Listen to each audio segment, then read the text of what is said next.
আজকে আবারও চলে এলাম একটা মিনি ব্লগ নিয়ে। ব্লগটা স্টেশন থেকেই শুরু করছি। আজকের গন্তব্যস্থান হলো বান্ধবীর মামার বাড়ি। এতক্ষণ ট্রেনের জন্য অপেক্ষা করে অবশেষে ট্রেনটা এলো। আর এই যে দেখতে দেখতে আমরা চন্দনপুর স্টেশনে চলে এলাম।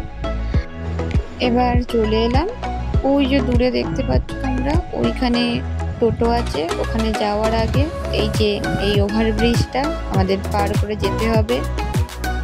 এই যে এবার যাচ্ছি, তোমরা দেখতে থাকো। এই যে আবার সিঁড়ি দিয়ে এতটা নামতে হলে ওই যে দেখতে পড়লে ওটা হচ্ছে টিকিট কাউন্টার, যেটা আমাদের আর দরকার লাগবে না।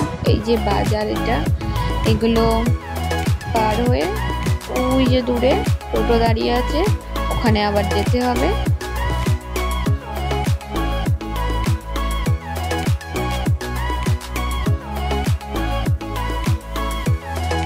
কোনো আত্মীয়র বাড়ি গেলে তো অবশ্যই যেটা লাগবে মিষ্টি কেনা হয়ে গেছে অবশেষে। এবার টোটো করে যাওয়া শুরু করলাম।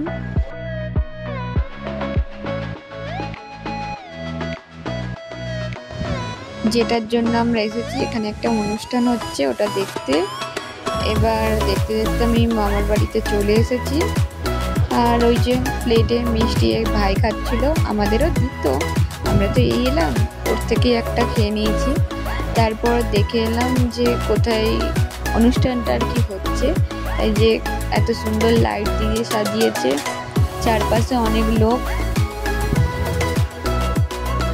অনুষ্ঠানটা হচ্ছিল একটা মাঠের মাঝখানে। নিচে নামতে একটু উঁচু থেকে নামতে হতো, যেটা নামতে কষ্ট হচ্ছিল আমাদের। আমরা তো আলসে, এটা আমাদের একটুতেই কষ্ট হয়।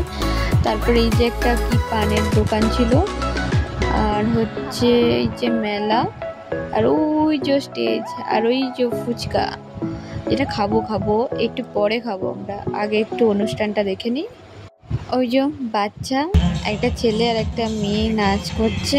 এরপরে আরো অনেক অনুষ্ঠান আছে এখন বাচ্চাদের, এরপর হবে হচ্ছে বড়দের। চারপাশে অনেকই লোকজন আছে, কিন্তু এখনো সেরকম ভিড় হয়নি। একদিকে ছেলেদের একদিকে মেয়েদের বসার জায়গা করে দিয়েছে, এটা খুব ভালো করেছে।